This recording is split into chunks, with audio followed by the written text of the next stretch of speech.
가족의 갈등, 가족의 평화라고 하는 대주제 아래 가족을 커머닝하기라고 하는 소주제를 달았는데 이런 말 들어보신 분 있으실까요? 커머닝, 커먼즈. 이제 인문학 분야에서 최근에 인문사회 분야에서 좀 핫한 용어예요. 그래서 이 커먼즈라고 하는 개념을 가지고 가족을 어떻게 재구성할 수 있는지, 미래의 가족은 어떤 모습이어야 할지 이런 것에 대한 고민을 함께 나누는 시간이 되면 좋겠습니다. 목차는 이런 식으로 진행을 할 건데요. 지금 살고 있는 가족과 평화로우시니까. 이게 평화로울 수 있나요? 가족이? 과연? 이게 가능한가? 그 가족은 평화의 장소야 이렇게 너무 당연한 공식처럼 저희가 말하고 또 들으면 당연하지 이렇게 생각을 하는데 실제로 들여다보면 가족만큼 피 터지게 치열하고 괴롭고 서로를 고통스럽게 하는 장소가 없죠. 그래서 오늘 첫 번째 주제를 다루면서, 그러니까 첫 번째 목차를 다루면서 과연 가족이 평화로울 수 있는가? 근본적으로 어떤 폭력의 기제를 갖고 있지 않은가? 이제 이런 물음을 같이 던져볼 건데요.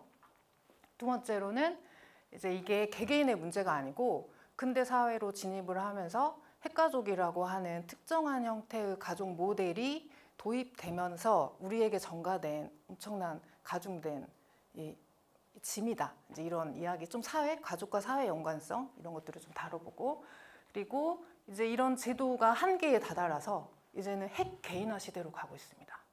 이제 가족 해체라고 하는 말이 이제 조금은 퇴색될 만큼 이제 모든 결혼, 이혼 이런 것에 대해서 열린 문화가 조금씩 생겨나고 있죠. 그래서 이런 최근 경향도 좀 살펴보고, 그다음에 이제 커먼즈라고 하는 것, 그리고 가족을 커머닝 한다는 게 도대체 뭔지 이제 이런 식으로 진행을 하겠습니다.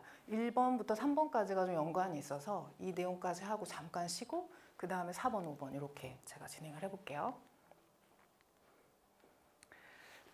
이제 인류의 평화를 논하면 뭐하냐? 전쟁 상태 알지? 심각한 거 알지만 우리가 당장 손에 잡히지 않잖아요. 근데 이 모든 인류의 평화는 가정의 평화로부터 시작해야 해. 그래서 실제로 테레사 수녀가 노벨 평화상 수상하실 때 어떻게 하면 인류 평화를 공헌할 수 있냐, 가정의 평화를 이루십시오 이렇게 말했다고 하던데, 근데 이게 쉽지가 않습니다.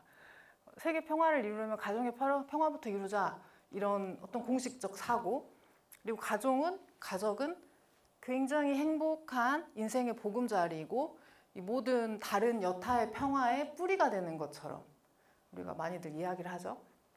더 나가면 평화롭지 않은 가족은 사회와 어떤 세계의 평화 교란자인 것처럼 굉장히 어떤 문제가 심각하게 있고 결핍되어 있고 결손되어 있고 비정상이라고 하는 편견까지 따라붙습니다. 제가 이제 대학에서 가족 인문학, 나는 누구와 함께 살 것인가라는 교양 과목을 진행을 하는데요. 학생들이 이제 가족에 대한 관심이 있어서 들어오는데 처음 하고 끝에 이제 제가 어땠는지 조금 이렇게 조사를 해보면 가족끼리 잘 살아야죠 이렇게 행복한 결론을 말하는 게 아니고, 처음에는 가족 얘기를 하면은 제 가족이 굉장히 행복하고 아무 문제가 없어야 되는 줄 알았어요. 그래서 이제 조별 활동 같은 걸 하면 그걸 숨기고 말하지 않으려고 했는데 점점 가족을 듣고 보니까 그냥 그렇지 않아도 되구나 라고 하는 것을 자연스럽게 받아들여서 좋았다. 이제 이런 가족에 대한 편견을 없앨 수 있어 좋았다. 이런 얘기를 하거든요. 자, 그런데 생각보다 대학생들도 좀 그런 거로 자유로울 것 같잖아요. 가족에 대한 어떤 강박. 그런데 그렇지 않습니다. 부모님에 대한 엄청난 죄의식, 뭔가를 갚아야 된다라고 하는 부채감, 그리고 자기가 가족의 기대에 부응하지 못하고 있다는 항상 그 어떤 열등감에 굉장히 많이 사로잡혀 있거든요. 그래서 이 가족을 어떤 평화의 기준으로 설정하고 있는 것 자체가 우리 모두가 서로를 괴롭히는 어떤 기준이 아닌가 이런 생각을 해볼 수 있죠. 제가 이제 가정의 평화라는 말이 도대체 어디서부터 왔을까 너무 궁금한 거예요. 전 연구자니까. 이제 당연시 쓰지만 뭔가 이유가 있을 거다. 역사가 있을 거다. 그리고 제가 이제 모든 논문을 검색할 수 있는 리스포유라고 하는 사이트가 있는데 거기다 가정의 평화를 쳐보니까 1984년 12월호 새가정이라는 잡지에 가정의 평화라는 논설이 있더라고요. 그래서 제가 지금 다 뒤져봤죠. 그러니까 PDF로 떠가지고 스캔이 돼서 이제 자료가 올라와 있었어요. 근데 새 가정, 새 소년, 옛날에 이제 새를 붙여가지고 박정희 정권 때 저희 막 부흥하려고 하는, 국가를 부흥하려고 하는 여러 가지 계몽적인 어떤 잡지들이 많이 발간이 됐는데요. 이제 새 가정은 1954년에 이제 해방 직후죠. 이때 발간된 월간 기독교 잡지였는데 개신교 여성들의 종교 교양과 이제 가정 생활을 주제로 하고 있습니다. 이 가정의 평화라는 글을 쓰신 분은 당시 여성의 전화 원장이신 분이 자신의 경험을 토대로 이제 이 어떻게 하면 가정의 평화를 이룰 수 있는지 이제 이런 이야기를 쓰신 내용인데 이제 주로 내용 이런 내용이에요. K 부인이 있는데 이 부인이 순진무구하게 살다가 잘 나가는 이제 박사한 교수 남편인지 모르겠는데 이제 학교에서 뭘 가르치는 대학에서 일하는 남자하고 결혼을 한 거예요, 남편하고. 그런데 살아보니 이제 손찌검까지 시작해서 몸이 성한 구석이 없다.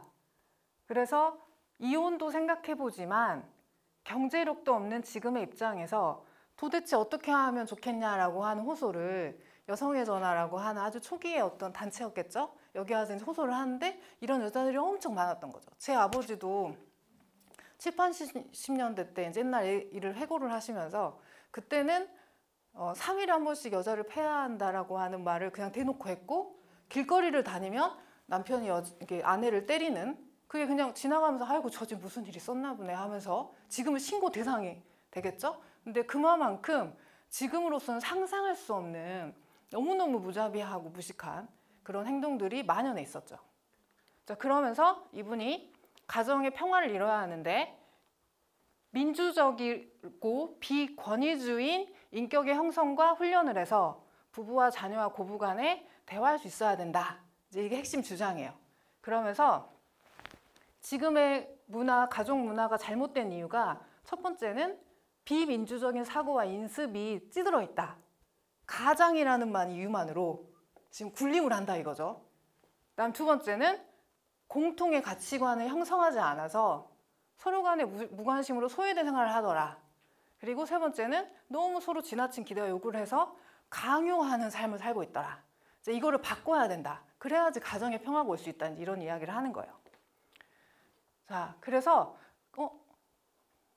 이 가족의 평화, 가정의 평화라고 하는 말의 출발은 사실은 기존의 평화롭지 않은 상태에 대한 아주 비판적인, 특히 여성, 아이들은 가족 안에서 약자잖아요. 근데 이런 사람들의 입장에서 민주화하려고 하는 사회 인식이 커지면서 가정의 평화라는 말이 적극적으로 사용되기 시작했다.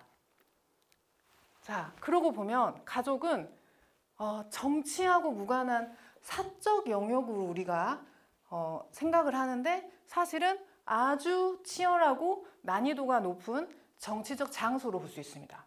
자, 여기서 말하는 정치란 협의로 생각하면 국가 기관이 공식적으로 행사하는 정치적인 권력과 제도. 그러니까 정치인들 얼마 전에 이제 선거 끝났죠.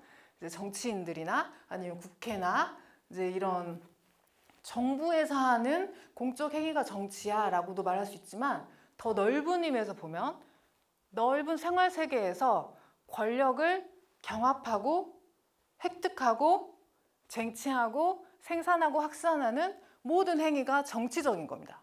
이제 이런 게 생활정치라는 말을 하는 일상정치, 미시정치, 생활정치 이런 말을 쓰는데요. 이제 제가 이제 결혼한 지 한 달이 안 된 새신부예요. 지난 3월 24일에 제가 결혼했거든요. 네. 40이 넘어가지고 이제 노신부죠, 노신부. 노신부다 보니 얼마나 이제 둘이 생각이 많아서 결혼했겠어요. 그래서 어느 정도는 살 수 있겠다. 이 좀 나름의 판단을 가지고 했음에도 불구하고 다 물어보세요. 요즘 어떻게 좋아? 깨 좀 볼까? 막 이렇게 하는데 이제 깨만 볶는지 서로 이제 지지고 볶는지 같이 있잖아요. 어저께도 이제 아주 사소한 거하고 싸운다고 하잖아요. 근데 뭐라고 싸우냐면 영양제를 먹어야 되는지 안 먹어야 되는지 이런 거 가지고 이제 사소한 다툼인데 저는 먹어야 된다는 파예요. 근데 거긴 안 먹어도 된다는 파거든요. 근데 왜 그러냐? 제가 살아온 개인사적 맥락과 저를 둘러싼 여러 가지 미디어 환경이랄지 내지는 뭐 의료 체계 속에서 저는 영양제를 먹는 게 제 안전한 삶을 위해서 꼭 필요해요. 제 남편은 저하고 운명공동체잖아요. 그러니까 안 먹고 있으면 좀 불안하잖아요. 어떻게 되죠? 지금 요즘에 40, 50대 지금 아픈 사람도 얼마나 많은데. 그러니까 제가 이제 화가 나고 불안하니까 먹어라 하는데 여기는 또 자기 나름대로 안 먹어야 되는 이유가 있어. 아버님께서 한 번도 약을 드신 적이 없고 뭐 이제 막 구구절절 그렇게 해서 둘이 무엇이 더 안전한 삶인지에 관한 입장 차이로 인해서 치열한 정치 싸움을 벌이고 있는 거죠. 그래서 이제 어저께 이제 아침에 화해하자 이렇게 하고 제가 아직 영양제를 안 주는 걸로 지금 결정 약간 미뤘는데, 자 이런 식의 아주 뭐 이거는 그냥 가정 생활에서 일어나는 사소한 다툼 아니야 하지만 이것도 정치적 싸움이다. 자 사랑하고 서로 믿고 의지할 수 있다. 역시 믿을 건 가족밖에 없다라고 하는 엄청 강고한 허위의식 속에서 우리가 가리고 있지만 드러내려고 하지 않지만 실제로는 힘과 경제력이 더 센 사람이 불가침의 권력을 행사합니다. 조금이라도 돈을 더 많이 번다든지 아니면 어떤 그 보조 받을 수 있는 친정 뭐 시댁의 상황에 따라서 좀 더 우위에 있다든지 그러면은 이거는 이제 목소리가 작아질 수밖에 없어요. 이거는 내가 혼자 해결할 수 있는 문제가 아니죠. 자 그리고 가장 이게 난이도 높은 이유는 뭐냐면요. 요즘에 이제 대통령께서 이틀막 뭐 얼마 전에 그랬지만 이 가족만큼 이틀막이 없어. 이거 말을 해볼 수가 없어요. 어느 순간에 이 벽에 부딪히면 각자의 상황이 또 다르긴 하겠지만 자 그래서 젠더적 차이, 또 세대 차이, 또 계급 차이 또는 학력 차이, 문화적 차이 등등에 따라서 이 벌어진 격차를 가족 안에서 좁히기 어렵습니다. 다른 어떤 영역에서보다도. 그리고 무엇이 가정적인 행동인지를 규율하기 위해서 계속된 투쟁과 협상이 일어나죠.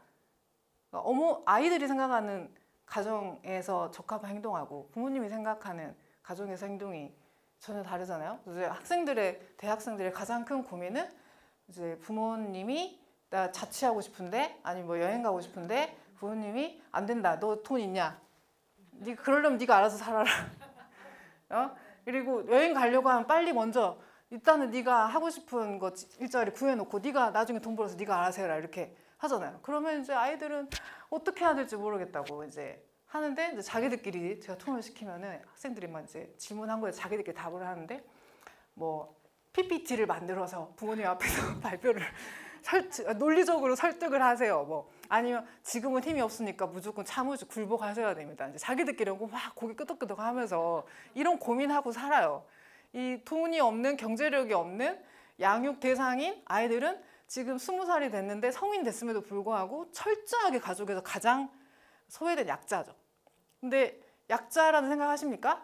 내가 이 N수 같은 놈을 진짜 지금 청소도 안 하고 밥도 내가 차려줘야 먹고 진짜 이렇게 하면서 내가 이걸 희생하고 있다고 생각하잖아요. 사랑을 해주고 있다고 생각을 하지 내가 폭력을 자행하고 있다고 생각을 하지 않습니다. 이제 가부장적인 남편도 마찬가지겠죠. 내가 너를 위해서 이렇게 힘들게 밖에서 일하고 노력하는데 애쓰고 있는데 감히 이렇게 나의 권력에 이런 자 그리고 바깥에서 힘이 없는 남자일수록 집안에 오면 목소리가 더 커져요. 여기에서 권력을 이렇게 확인해야 되기 때문에 자신의 힘을 사회적 존재로 가치를 근데 이게 가족 안에서 많은 것들이 왜곡될 수밖에 없는 거죠. 그리고 가려지고 은폐되고 서로가 무의식적으로 폭력을 주고받는 겁니다. 자 그러면 자식이 당하잖아요. 그럼 가만히 있을까요? 나중에 경제력이 생기면 부모님한테 복수하죠. 이제 눈을 똑바로 뜨고 이제 막 이제 뭘 용돈 같은 거나 이런 거 드리면서 막 고개를 막 뻣뻣이 들고 이제 그런 역전하는 날이 오겠죠. 늙고 힘 빠지면 이제 그런 한치 앞을 모르고 내가 이렇게 했으니까 네가 나중에 나한테 어느 정도는 그래도 날 돌봐주겠지라고 기대를 하고 계시면 엄청 큰 착각이다. 요즘 학생들의 인식에서. 자 그리고 이제 이런 가족 안에서 긴장과 갈등 없는 평화로운 공동생활을 요구하는 사람이야말로 가장 권력자인 겁니다. 야, 너 좀 가족을 위해서, 저도 결혼 엄청 오랫동안 안 해가지고 저희 엄마가 너는 어떻게 그렇게 이기적이냐면서 저한테 니만 생각하냐고, 결혼을 왜 안 하냐고 이제 이러면서 저 엄청 많이 얻어들었거든요. 그 가정의 평화를 위해서 네가 결혼을 하고 애도 낳아야 된다 이제 이런 논리시죠. 그리고 저희 아버지도 맨날 이렇게 오늘 갔더니 뭐 한 쌍의 비둘기를 봤는데 저 자연도 짝을 이루는 것이 본성인데 너는 왜 하지 않느냐, 본성을 거스르냐면서 저한테 막 얘기하셨거든요. 근데 이런 가정의 평화를 운운하는 분들은 권력을 가지고 있기 때문에 그런 겁니다.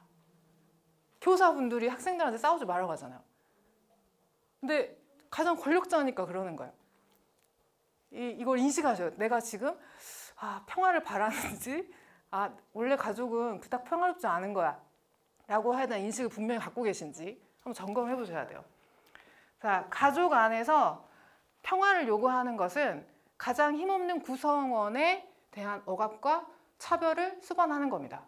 누군가는 절대 말을 못해요. 소심한 남편, 경제력 없는 아이들, 아니면 또는 아내, 뭔지 모르겠지만 항상 기죽어 있는 가족 구성원에 입틀막을 하는 거죠. 자, 제가 이제 여기서 퀴즈를 하나 드리겠습니다. 한 7, 80년대까지만 해도 남성 권력이 절대적이었잖아요. 가족 안에서 가부장 문화라고 하는 게 오랜 시간에 거쳐서 내려오다 보니까. 자, 그런데 여성들이 경제 활동을 시작하고 여러 가지 인권에 대한 인식이 높아지면서 90년대 오면은 이제 그 역전됩니다. 이제 남자들이 그러면 안 된다. 이제 이런 막 여론에서 매스미디어에서도 그런 얘기가 많아지고 사람들의 여권 신장 이제 인식도 커졌기 때문에. 자, 그러면서 강 큰 남자 드라마가 나오고 이제 강 큰 남자 노래부터 시작해서 이 대중 매체에서 계속 강 큰 남자 유행을 하는데 20대는 밥상 앞에서 반찬 투정한 남자예요. 30대는 아침에 밥 달라고 식탁에서 큰 소리 치는 남자. 자, 40대는 아내가 외출하는데 감히 어디 가냐 하면서 물어보는 남자. 50대는 아내가 야단칠 때 말대답을 하거나 눈을 똑바로 이제 보고 쳐다보는 남자예요. 70대 외출하는 아내한테 같이 가자고 조르는 남자. 이게 좀 처절하죠. 자, 그러면 60대는 뭘까요? 60대 강 큰 남자. 제가 이거 맞춰주신 분한테 제가 있는 인문화연구원에서 이제 인문 커뮤니티 융합학과라고 대학원이 있는데 그 홍보물이 있어요.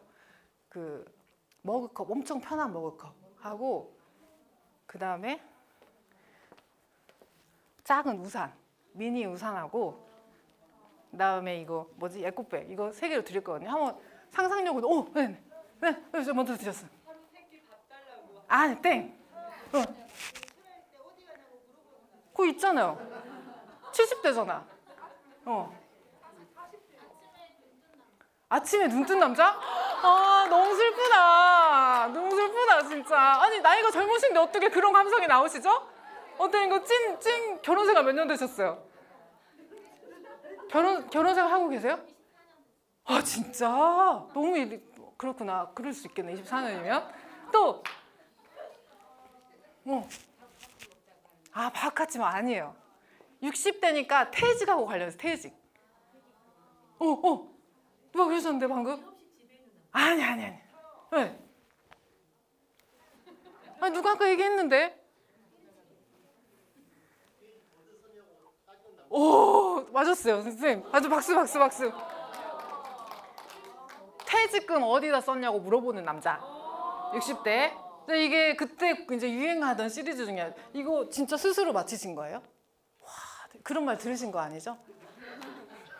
아니, 하신 거 아니죠? 하다가 이제 된통 들으신 거 아니죠? 자, 뭔가 시대가 바뀌면서 진짜 남자들이 가부장적이라고 하는데 지금 남자도 얼마나 힘들지 아냐 이런 좀 하소연하고 싶으실 거예요. 진짜 어디다도 우리 마음 받아주는 데가 없다. 자, 근데 이게 역전됐거든요, 사실 가족에서. 요즘에는 남자가 이제 장가 가면은 완전히 친정 식구 되고 예전에는 이제 시집을 오는 거였는데 장가를 간다고 하잖아요, 요즘에. 자, 근데 이런 역전은 어떻게 일어나는가? 지금 남편, 아내 말을 잘 듣자. 그다음에 아들, 주는 대로 먹어라. 세 번째, 조금 막내 아들은 나도 언젠가는 쓸모가 있겠지. 이렇게 사는데 엄마 말이 절대 권력인 아닌 가정도 있지만 대세가 그렇다는 거죠. 자, 근데 왜 그러냐? 자, 이것도 이유가 있습니다. 여자들이 경제활동을 했다는 거 제가 말씀드렸죠. 이거 아주 큰 거예요. 지금 집을 나가서 여자들이 어느 정도는 생계를 유지할 수 있는 최소한의 경제활동을 할 수 있는 활로가 엄청 많이 열렸거든요. 자, 그리고 사회적 자본, 그러니까 이게 부르디에의 이론인데 자본이 돈만 있는 게 자본이 아니라는 거예요.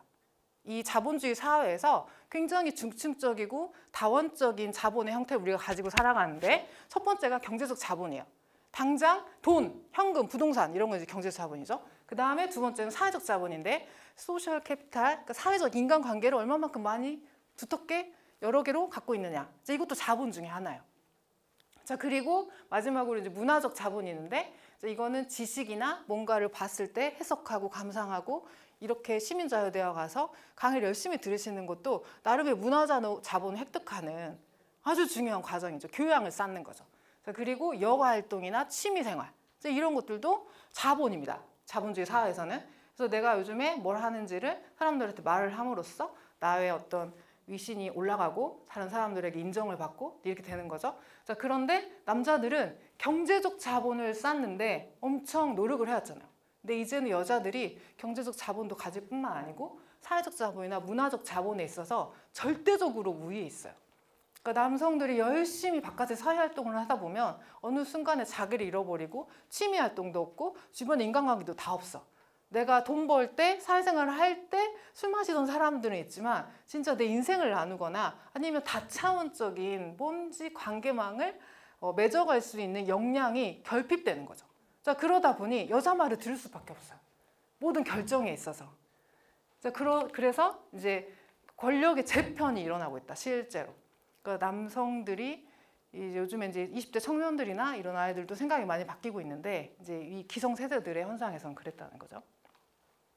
자, 그래서 이제 오은영 박사님 저희 대학에 와서도 많이 강의하시고 정말 어마어마하게 방송에도 많이 나오시고 거의 요즘에 가족 대통령이라고 할 만큼 지금 주도적인 역할을 하고 계신데 소통과 뭔가 공감과 이런 필요성에 대해서 근데 그것도 일면 맞지만 과연 저는 이제 항상 그런 생각이 들더라고요. 이제 뭔가 나 상담을 받고 솔루션을 제공받았을 때 일시적으로는 그게 가능할지 모르겠지만 돌아가면 그게 되냐는 거죠.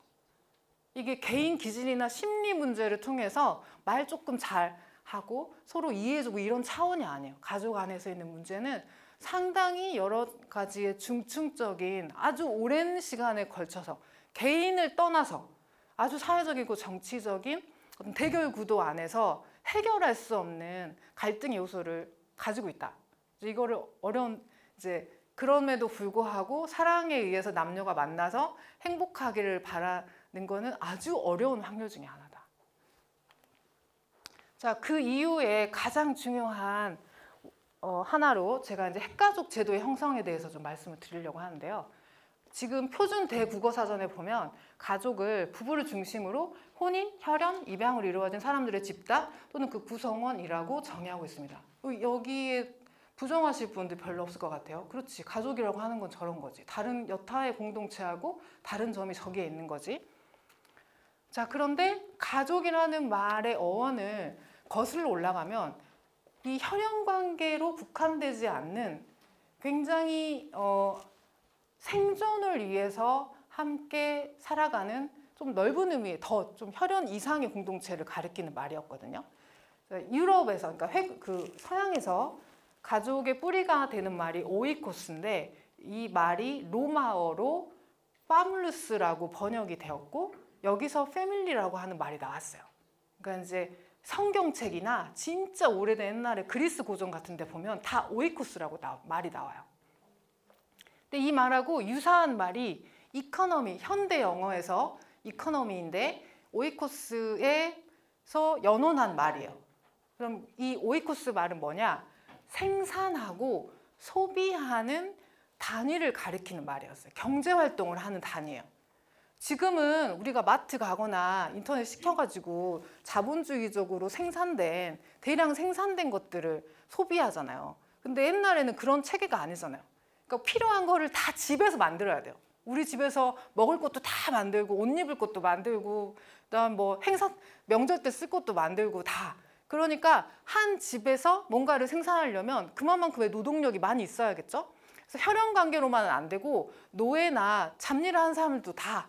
그다음에 이 바깥에 우리 혈연 관계가 아니었는데 이방인으로 들어왔는데도 뭔가 우리 생계에 도움이 된다. 그럼 가족으로 다 인정을 해주고 가축도 가족의 일원이라고 생각했어요.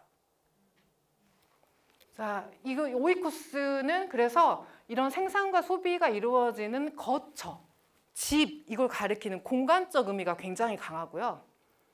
그리고 남성, 여성, 노예와 같은 혈연 그 바깥의 구성원들을 포함했다. 동양권에서 집에 집 가자, 중국 이제 한자니까 저 말을 풀어보면 위에 지붕 모양이 있고 아래에 이제 돼지 시자가 들어있죠. 그러니까 지붕 아래 돼지가 있는데 돼지를 넣어놨어요. 사람을 넣은 게 아니고. 자, 이것도 돼지는 그때 아주 귀한 동물이었거든요. 가장 중요한 자산이었어요. 이제 그러니까 서양의 오이쿠스하고 똑같이 뭔가 우리가 먹고 사는데 중요한 토대가 되는 단위를 어떤 집이라고 생각했던, 가족이라고 생각했던 거죠. 자, 그래서 혈연과 무관하게 삶의 이태로움을 나누고 생사를 함께하는 생존 공동체였다. 그러니까 지금 우리가 생각하는 가족의 의미하고는 좀 결이 다르다는 걸 아실 수 있어요. 자, 원시 유목 생활을 하던 가족들이 어떻게 살았을까 궁금해서 학자들이 유사한 유목적 생활 방식을 가진 원시인들을 가서 조사를 해봤더니 수렵 채집을 하며 살고 그러다 보니 먹거리가 있는 어떤 시기와 때에 맞춰서 계속 이동을 하는 거예요. 자, 이때 가족은 이동을 하는데 최적의 수인 40~50명이 무리 생활을 했는데 이것보다 작아지면 짐승의 습격을 받는다든지 노동력이 부족해가지고 굶어 죽기 딱이에요. 이것보다 더 많아지면 이동을 하기가 불편해. 그래서 최적의 단위였다는 거예요. 40~50명이. 자, 이때 이 40~50명의 인구 조절을 하려면은 영아나 노인처럼 가장 이동에 부적합한 사람을 살해하는 게 너무 당연한 가족 규범이에요. 가족 윤리예요. 이 처단해야 돼. 얘네들은 지금 여기서 저쪽으로 이동해야 되는데 먹으려면 좀 뒤처지는 사람이 생기면 안 되거든요. 근데 그때는 결혼이나 이런 제도도 없고 완전히 난혼이기 때문에 아이들이 많이 태어났을 거 아니에요. 그러다 보니 이 인구 조절을 자기들 안에서 자체적으로 했다. 그리고 뭔가를 소유하려고 한다, 상속하려고 한다. 이거는 가장 부도덕한 짓이래요. 비축하면 이것도 이동에 반하기 때문에 그러는 거죠. 그래서 이런 사회의 모습도 있다. 자, 그리고 이건 현존하는 지금 실제 하는 모계 사회인데 중국의 소수민족 모소족 마을에 가면 어머니, 딸, 손녀, 증손녀까지 여자 중심으로 4대가 가족을 이루어 살아갑니다. 이 사람들한테는 이것이 가족이에요. 모든 자녀가 어머니의 성을 따르고 맏딸이 대물림을 하는데 이 마을에는 남자가 없습니다.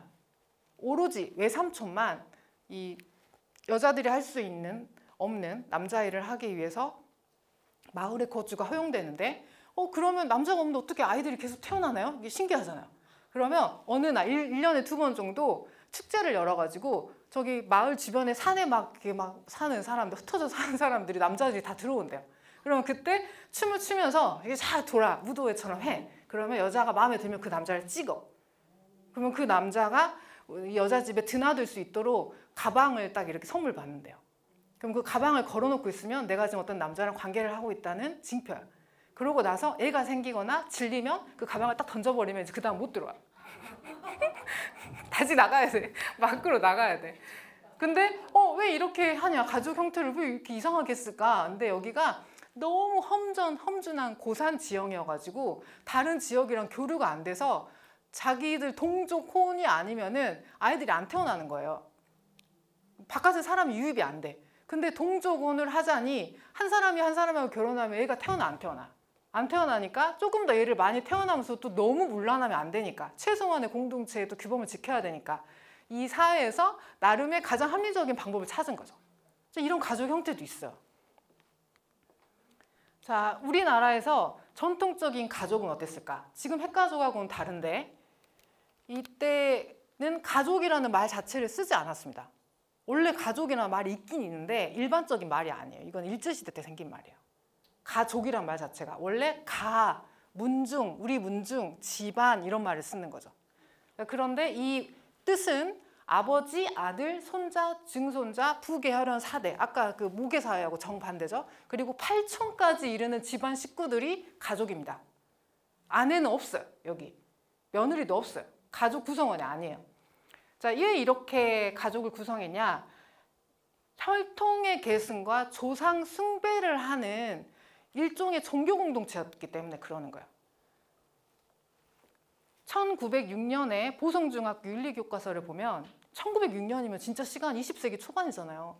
근데 가라함은 오인, 그러니까 내가 죽어하는 가족이 아니고 조상 이래로 계속 그러니까 개를 이어서 단절함이 없는 혈통을 이함이니 다음 혈통을 계속하고 계속 그 영광을 증진하는 것이 호주된 자의 의문이라 이렇게 중학교 교과서에서 배웠어요. 그러면 지금 우리 가족은 죽어가는 가족이 더 중요하잖아요. 근데 그때는 같이 산다고 가족이 아니고 저기 동네에 마을에 아니면 좀 옆 동네에 흩어져 있더라도 우리 집안, 우리 성씨를 가진 문중이냐 아니냐가 중요한 거죠. 자, 그러다가 식민 통치 시기에 근대적인 핵가족 제도가 도입이 되기 시작을 했는데 조선 민사령을 제정해서 이제 민법이에요, 민법. 일본이 우리나라를 통치하기 위해서 각계 정책을 많이 썼는데 이게 안 되는 게 지역 토벌 세력들 있죠. 토착 토호 세력들. 그래서 문중 사람들, 특히나 권력을 가지고 있다거니 걷거나 아니면 뭔가 땅이 많아가지고 농사를 많이 짓는 대부호 문중들은 일제 말을 안 들어요. 중앙 집권 통치가 안 되는 거예요. 그런데 얘네들을 처단하는 게 이 조선 식민지화 하는데 아주 중요한 걸림돌이었거든요. 근데 이거 어떻게 하지? 그런데 그럼 이 대가족 단위의 문중 개념을 깨트려야겠다. 핵가족 제도를 도입시켜야겠다 생각을 한 거예요. 이제 연대를 못하게 하는 거죠. 자, 이제 그 일본의 가족 제도인 호주제를 시행을 하기 시작하는데 호주제는 호적의 주인을 정해서 나머지 가족 구성원들을 호주와의 관계를 중심으로 기록하는 겁니다. 그래서 가족 범위를 부부와 미혼 자녀로 축소시켰어요. 3대 3호에 걸쳐서 가족 등록하는 것을 금지했고 호주 승계 순위가 정확히 정해져 있는데 장남이 있으면 이제 첫 번째 아들이 승계를 하고 장남이 죽었다. 그러면 기타 아들들도 다 없다. 안 태어났다. 그럼 미혼의 딸, 그 다음에 어머니, 이제 며느리 순으로 호주를 승계할 수 있습니다. 근데 어머니까지 올 일이 별로 없겠죠. 어떤 자식은 하나라도 있으니까. 그러니까 어머니와 지위가 저렇게 낮았다는 거 알 수 있어요. 자, 그리고 조선 민사령을 계속해서 발령을 해도 새로 개정을 해도 말을 안 들으니까 3차 개정 때는 창씨 개명을 시킵니다. 자, 이거는 원래 문중 안에서 갖고 있던 성을 갈아가지고 새로운 각 호별로 이제 씨를 갖게 한 거예요.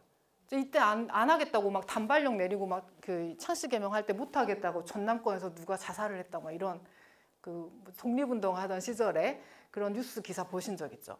근데 이거 반발하는 사람도 있지만 대부분 살아야 되기 때문에 이제 씨도 바꾸고 뭐 다 받아들이면서 점점점 가족이 핵가족화 되면서 이제 재편되어 간 거죠. 그래서 이게 저희 지금과 같은 가족 제도가 정립되는데 아주 결정적인 계기가 되었습니다. 자, 그리고 이제 해방 이후에 저희도 나름대로 이제 서구 군대화에 맞춰서 실제로 이제 핵가족이 제도화 되어 가는데 이제 원래 제도라는 말 자체가 이제 인스티튜트인데 이제 플러스 이제 스타라고 한 어원인데요. 이게 뭔가를 세운다, 확고하게 만든다 이런 뜻을 가지고 있어요.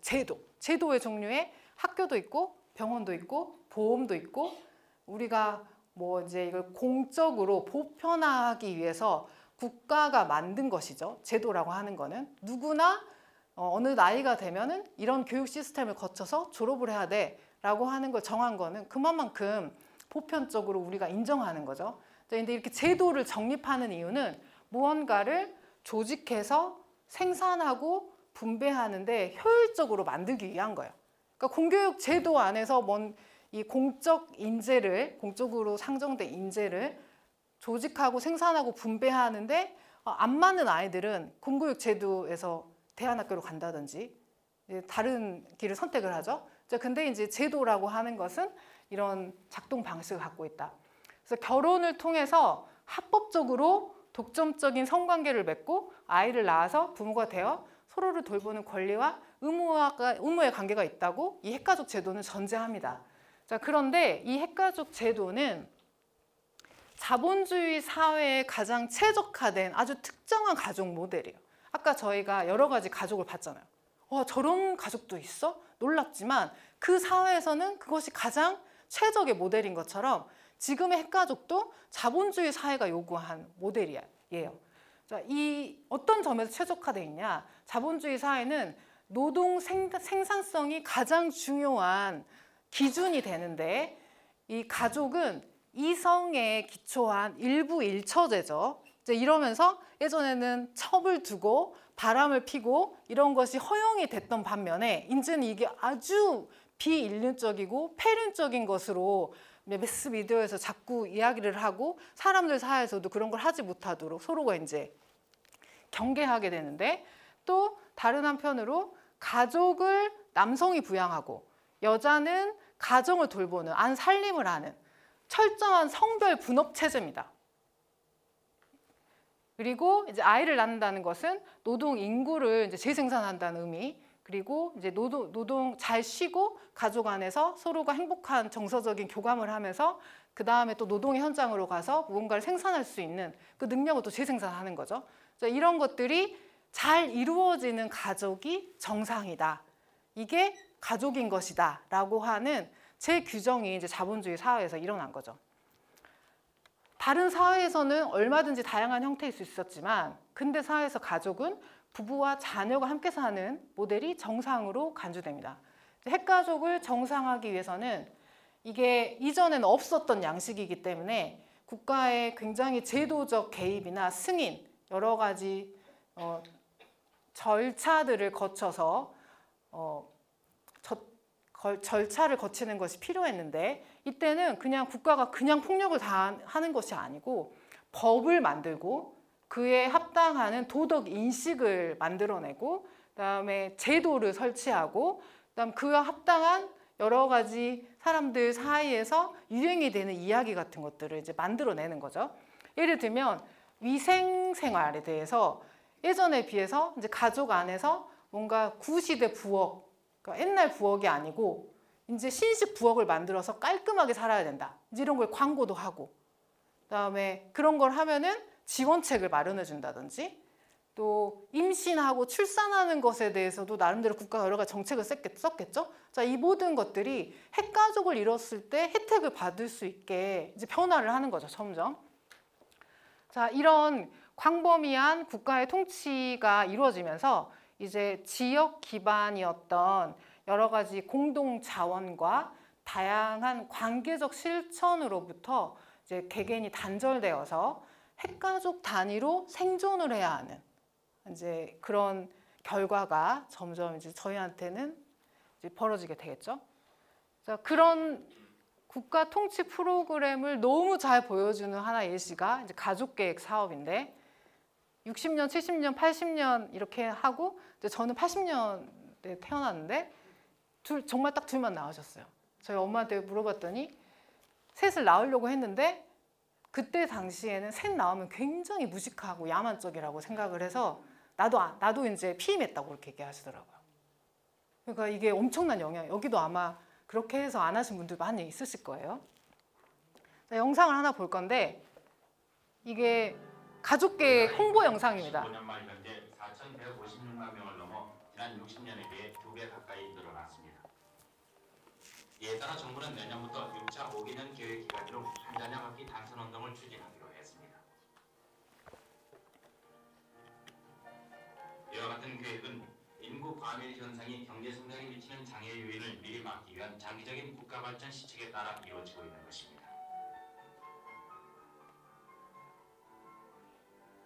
한 자녀를 낳고 탄생한 가정에 대해서는 내년부터 자녀에게 취학 전까지 의료보험 혜택을 제공하고 새마을 유아원 무료 교육 혜택을 주기로 했으며, 특히 소득이 낮은 가정에는 일정 기간 육아 보조비와 산모 요양비를 지급하는 방안을 마련할 계획이며, 반면에 세 자녀 이상의 가정에는 세 번째 자녀가 출생할 때부터 주민세와 의료보험료를 추가 부담시킬 방침입니다.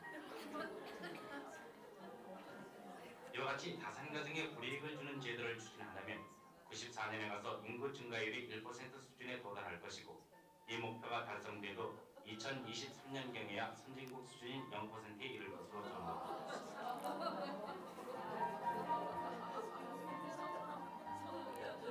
이러한 인구 억제 체계에 우리 모두 관심을 가지고 적극 호응해야 하겠습니다.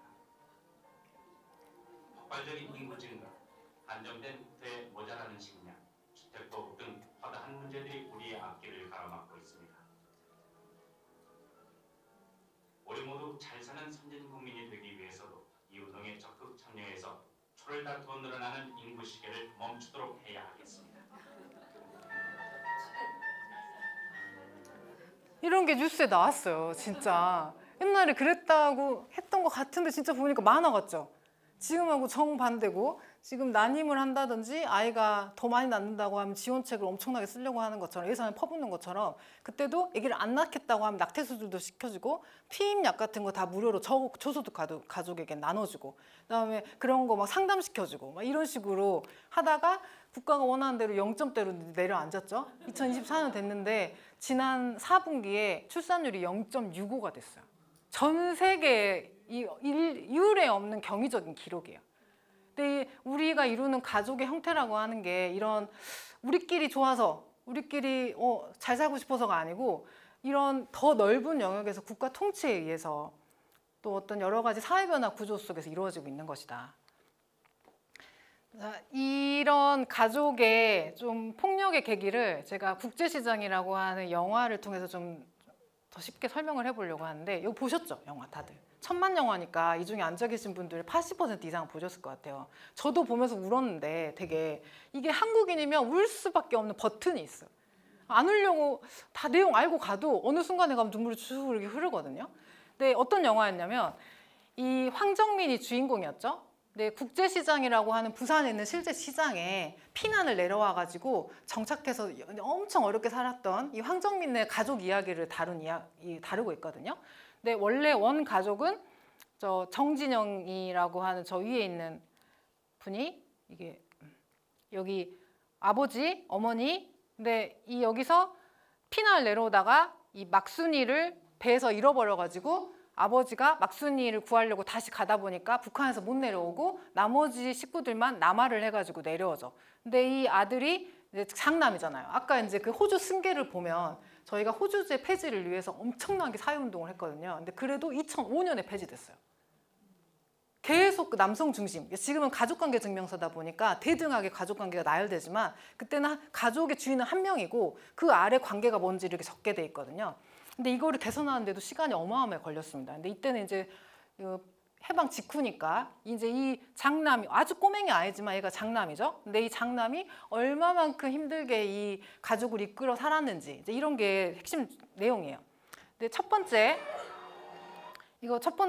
처음에 피난 내려오다가 이 황정민 때문에 이 막순이를 잃어버린 장면이 나와요. 이게 영화의 첫 장면이거든요. 한번 옛날 생각을 떠올리시면서 한번 봐보세요.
명심히 들으라. 내 음성은 자네는 네가 가장인 걸 알지? 야. 가장은 어떤 일이 있어도 가족이 제일 우선이다. 알았지? 야.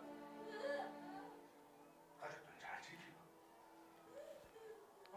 자, 이렇게 하고 아버지가 이제 배로 내려가는데 배에서 이제 내리시게 되는데 이제 아직 코올리게인 아이 덕수가 너무 감당하기 어려운 죄책감, 부채감 이제 이런 것으로 국제시장의 가족 소사가 출발을 하죠.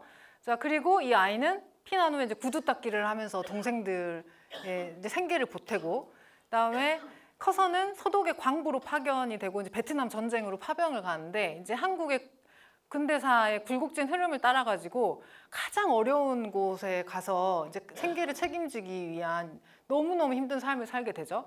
소독 광부로 파견됐을 때 60, 70년대 이제 미국이 원래는 전쟁 이후에 폐허가 된 한국을 살리기 위해서 계속 무상원조를 하다가 이때부터는 너희도 알아서 살아라 이제 끊으려고 하니까 박정희 정부가 계속 왜 해외에서 이제 차관을 가져오려고 하거든요. 그러니까 독일하고 협정을 맺어가지고 저희가 노동력을 제공을 할 테니까 너희들이 돈 좀 빌려줘라 이렇게 해서 이제 파견된 사람들이 꽤 많았어요. 근데 그 중에 한 명인 것처럼 이제 영화에서 나오죠. 그 베트남 전쟁도 비슷합니다.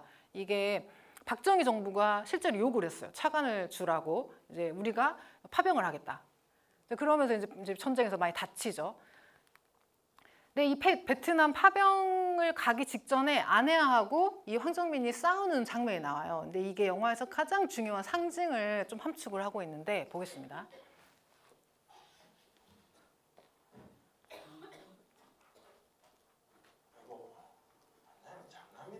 가장이기도 해요. 그래. 장남이나 가장은 가족을 잘 돌봐야 되는 거 아닌가? 그만큼 했으면 됐어요. 뭘 더 해요? 왜 항상 당신만 희생을 해야 되냐고요? 됐다 그만해라. 그리고 누가 모를 줄 알아요? 아가씨 결혼? 결국 가기 때문에 그 전쟁터에 가려는 거잖아요. 누가 모를 줄 알아요? 그만하라고 좀. 무식 여장이네 말이 많어. 누구는 가고 싶어서 가는 줄 아나? 어? 이렇게 내 팔자라고. 내 팔자가 이런데 내 목 붙여란 말이고. 당신 팔자 못 뺐어요. 이제는 남이 아니라 당신을 위해서 한번 살아보라고요. 당신 인생인데 왜 그 안에 당신은 없냐고요?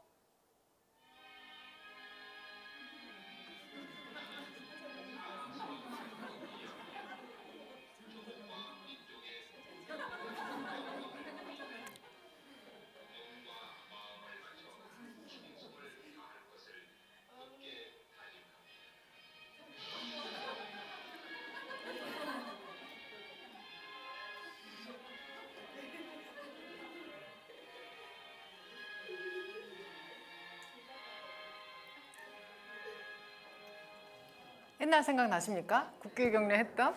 자, 이 영화가 제가 상징적이라고 했는데 이 황정민이 가족하고 자기의 운명을 동일시하잖아요. 자기가 당연히 희생해야 된다는 거를. 근데 그거하고 똑같이 가족하고 국가라고 하는 집단 속에서 이 남성이 안고 있는 운명을 너무 잘 압축적으로 보여주는 장면이에요. 감독은 의도하지 않았겠지만 저희가 이걸 조금 더 메타적으로 해석을 해보자면 자, 둘이 싸우는데 당신을 위해서 한번 살아보라고요 하는데 자기 팔자라고 생각을 하면서 이걸 당연히 가야 된다고 막 화를 내죠. 막 아내한테 어디 여자가 큰 소리를 막 이러면서.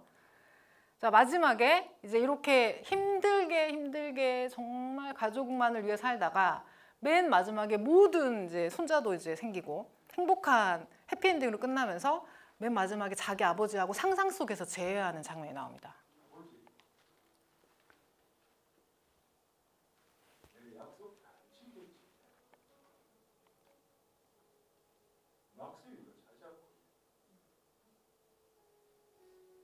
이번하고 내 잘 살아야지.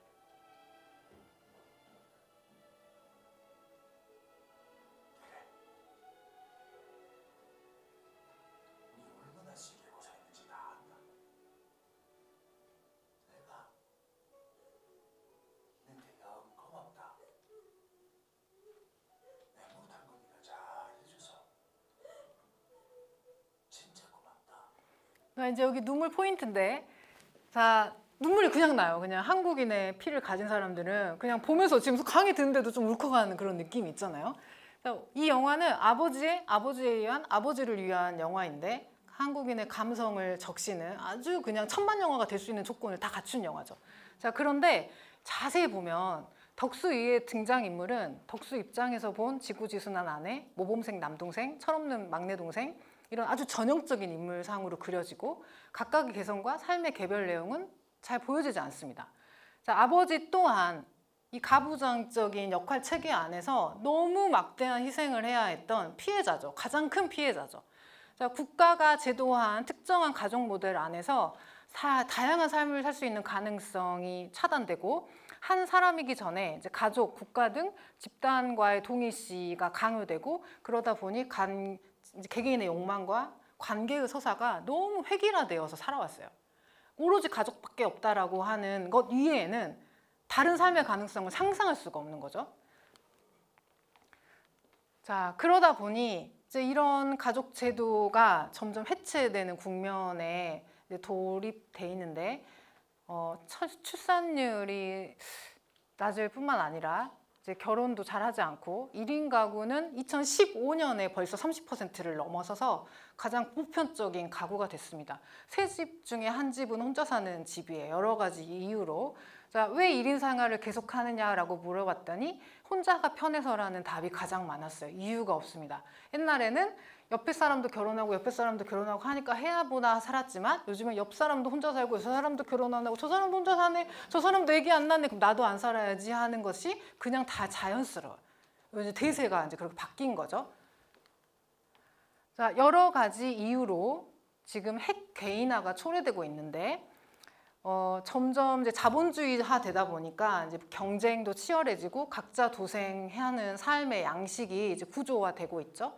그리고 좀 다원적으로 살아가는 것에 대한 좀 문화 변화, 그다음에 좀 기존의 사회적 약자에 속했었던 사람들의 경제활동과 정치 참여로 좀 청산가족에 대한 비판적 문제제기도 상당히 많이 이루어지고 있고요. 일단 개인의식의 고양이나 국가의 보편복지도 이제 선진국으로 가면서 점점 확대되어서 꼭 가족이 기대지 않더라도 개인이 혼자 살 수 있는 활로가 넓어지고 있어요.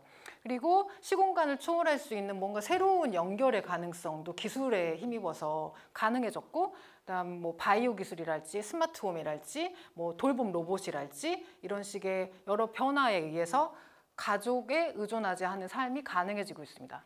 자, 이거는 이제 대세인 것 같아요. 점점. 예전에는 대학생들한테 결혼하고 싶냐 이렇게 물어보면 남학생들은 거의 100% 결혼한다고 하거든요. 아까 말했던 그 단일한 가족 소사를 벗어날 수 있는 자산이 없어요. 별로. 그냥 우리 엄마 아빠가 살았던 것처럼 나도 결혼해서 애 낳고 행복하게 사는 게 유일한 꿈과 목표인데 요즘에는 3분의 2가 결혼 안 한다고 하는 것 같아요. 남학생들도. 왜 그러냐고 하면은 희생하고 싶지 않아서, 너무 부담돼서, 집 사고 아예 여자를 책임져야 된다는, 그러니까 여건은 되게 높아지고 있지만 신기하게 가족과 관련하면 집은 남자가 세야 되는 것처럼, 조금이라도 더 기여를 해야 되는 것처럼, 그냥 좀 기울어진 운동장이 잘 제대로 개선이 안 되는 게 가족인 것 같아요. 너무 강고한 어떤 우리 안에 이데올로기가 있거든요. 근데 젊은 애들도 더 이상 그런 게 싫은 거예요. 굳이 가족 결혼 이런 거 이루고 싶지 않은 거죠.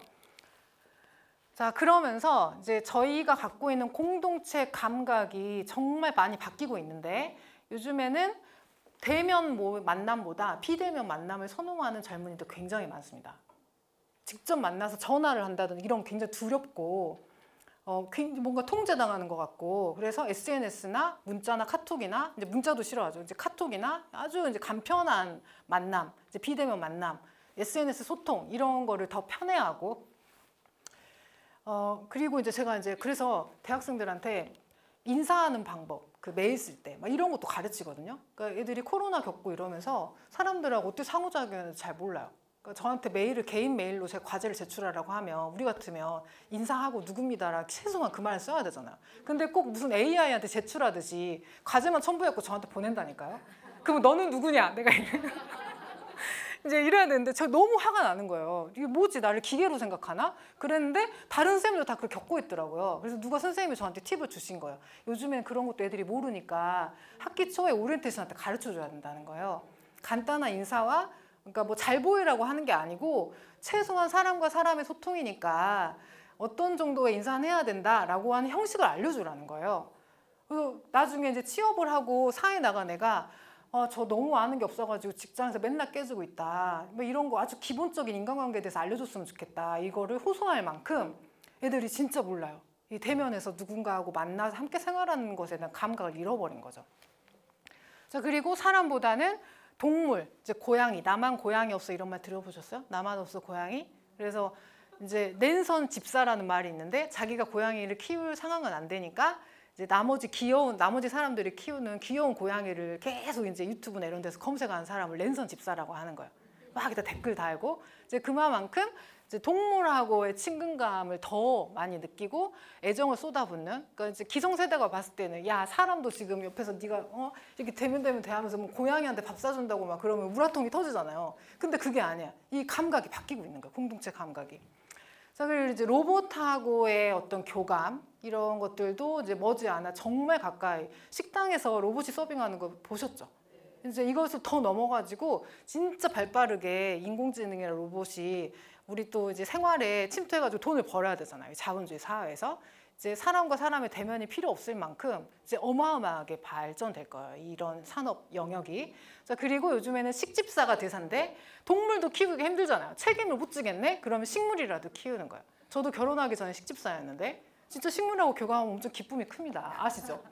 얘가 알아. 내가 이렇게 좋아해주고 물을 주고 관심을 주는지 아는지. 그래서 이게 성장해가지고 딱 입이 딱 하나 나면 그 기쁨. 이런 식으로 공동체 감각이 옛날에 비하면 그게 뭐 하는 거냐 이제 싶지만 젊은 사람으로 갈수록 이제 그런 것들이 그래서 불멍, 물멍, 습멍 이런 거 대세죠. 스트레스 푸는데 이제 이거는 식물도 넘어서서 뭔가 사물과의 교감의 수준까지 가는 거예요. 그러니까 혼자 살더라도 이런 것만 있으면 나 괜찮은데 별로 안 외로운데 하는 사람들 많아요. 자, 이러니까 이제 변화를 보면 예전에는 공동체를 이루면 경제적 책임감 엄청 뒤따라야 되죠. 그 도덕적으로 윤리적이어야 하고 뭔가 이렇게 서로 간의 의무를 지키겠다는 완전 확약이 없으면 공동체 유지가 안 됩니다. 아주 끈끈한 결속이 필요했는데 이제는 감정 소모가 적고 관계 지속의 부담이 낮은 애착 정도의 수준이에요. 애착을 갖는 거예요. 결속하고 막 너 나하고 끝까지 가자 막 이런 거 하면 부담스러워. 계속 보자. 나하고 제일 친하자. 막 1대1 이런 거는 너무너무 싫어. 그래서 여러분도 좀 그런 거 느끼시죠? 이제 관계가 너무 끈적끈적하면 힘들어. 이러는데 우리가 그냥 나 혼자 바뀌는 게 아니고 우리의 공통 감각이 바뀌고 있는 거예요. 자, 그래서 내 삶이 의미 있다고 느껴지는 아주 근접한 친밀성의 감각만 필요하고 그 밖의 것들은 다 부담스러운 것으로 사람들이 하기 싫어합니다. 그래서 이 감각을 어떻게 좋은 방향으로 우리가 구성해 갈 건지가 우리의 과제인 것 같아요. 예전의 가족을 회복하자, 전통 시대로 돌아가자, 이건 할 수 없잖아요. 그래서 이 방법은 제가 조금 이따가 이제 더 쉬는 시간 갖고 드릴 건데 이제 핵 개인화 되면서 빛도 있고 그림자도 있습니다. 이제 개인이 행복한 좀 더 가족 문화, 열린 가족 문화, 민주적이고 창조적인 관계성의 지평이 새롭게 열린다는 점에서는 긍정적이고 또 한편으로는 잘못 관계를 맺었을 때 만성적인 외로움과 불신, 사회 고립, 이제 어떤 불안정성에 시달릴 수밖에 없는 또 그림자도 있죠. 그래서 이 사이에서 우리가 조금 더 나은 삶을 살아갈 수 있는 방법은 무엇인지 좀 후반부에서는 그런 고민을 해보도록 하겠습니다. 한 10분 정도 쉬고 지금 21분에 다시 만나도록 하겠습니다. 제가 아까 이제 결혼했다고 하니까 저랑 오랫동안 알고 계셨던 분들이 오셔가지고 깜짝 놀라셔가지고 결혼을 했냐고 그 사이에 대신은 했다는 듯.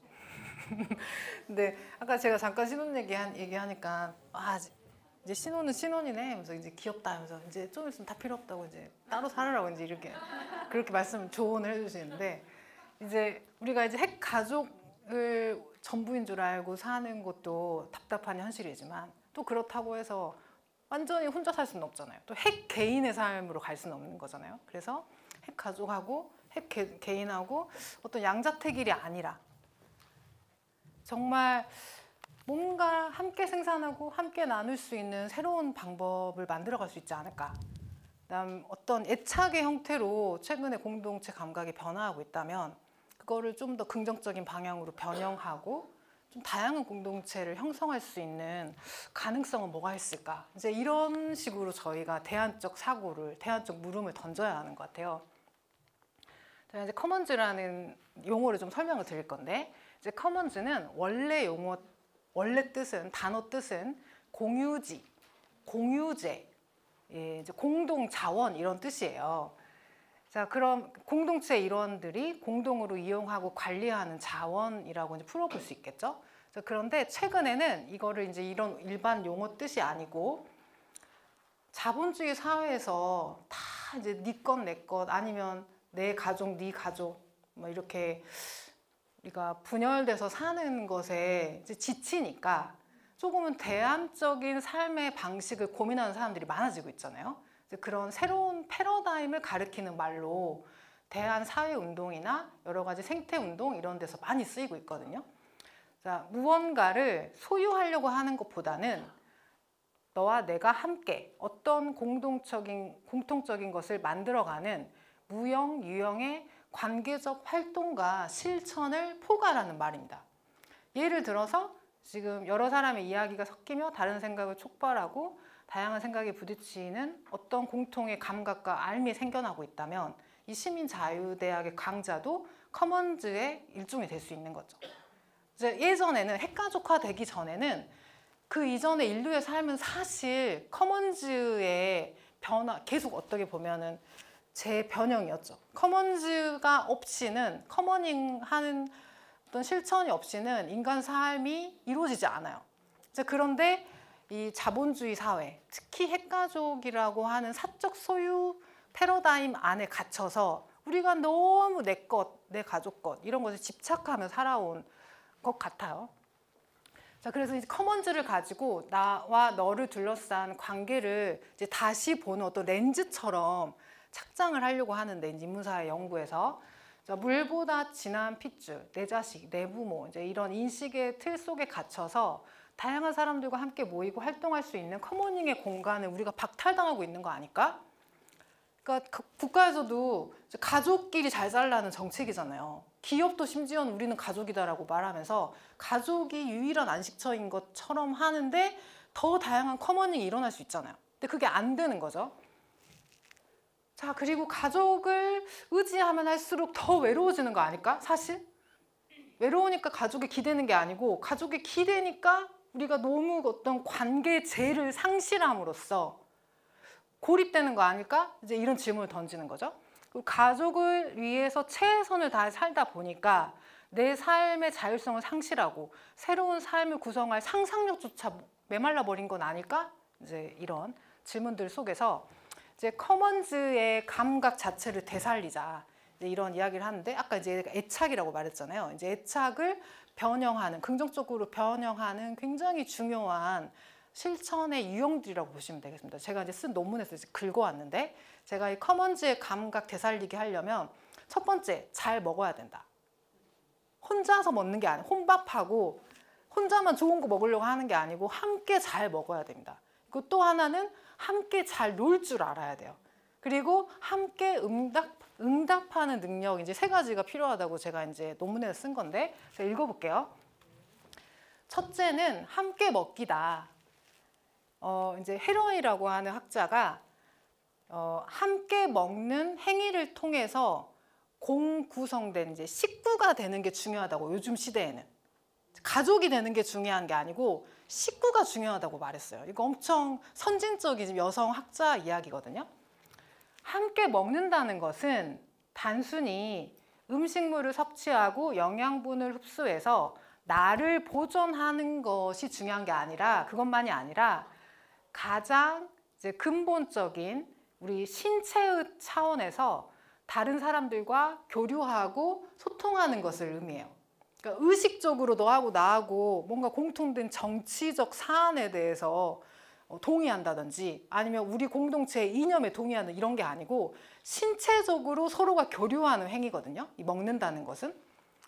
함께 먹을 때 이제 우리는 세포계의 이질적인 유전 메시지를 상호 전달하고 서로 다른 생체 리듬과 면역계를 조율하며 우리가 무엇을 어떻게 먹느냐가 사실은 서로를 양육하고 함께 살고 죽이는 방식을 만드는 것이다.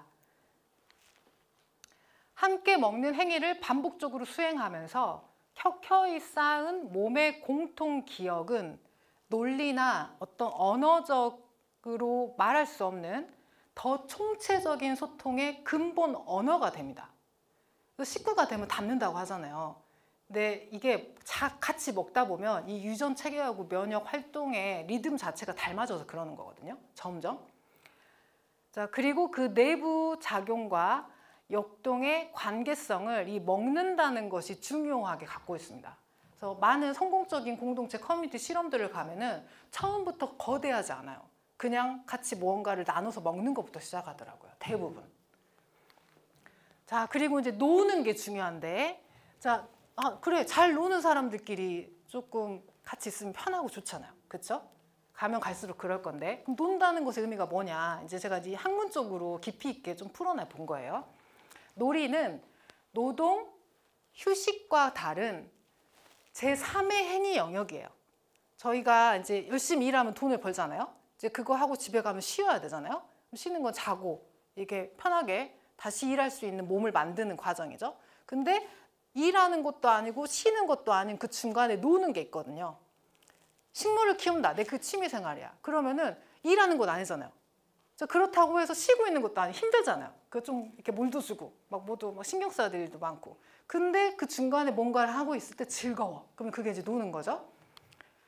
생산하거나 재생산하는 거로 환원되지 않은 아주 능동적이고 창조적인 활동이 놀이예요. 자, 놀이를 할 때 우리는 특별한 목적 없이 자발적으로 무언가를 행하고 생산하고 재생산하는 법칙으로 환원되지 않는, 그러니까 이게 얼마냐, 이게 쓸모가 있냐, 효율적이냐, 이런 법칙하고는 다른 새로운 규칙을 만들어내는 거예요. 지금 같이 노는 사람하고. 그러니까 애들은 미친 듯이 지칠 때까지 놀잖아요. 그럼 뭐 하고 노냐? 그럼 왜 그렇게 재밌을까?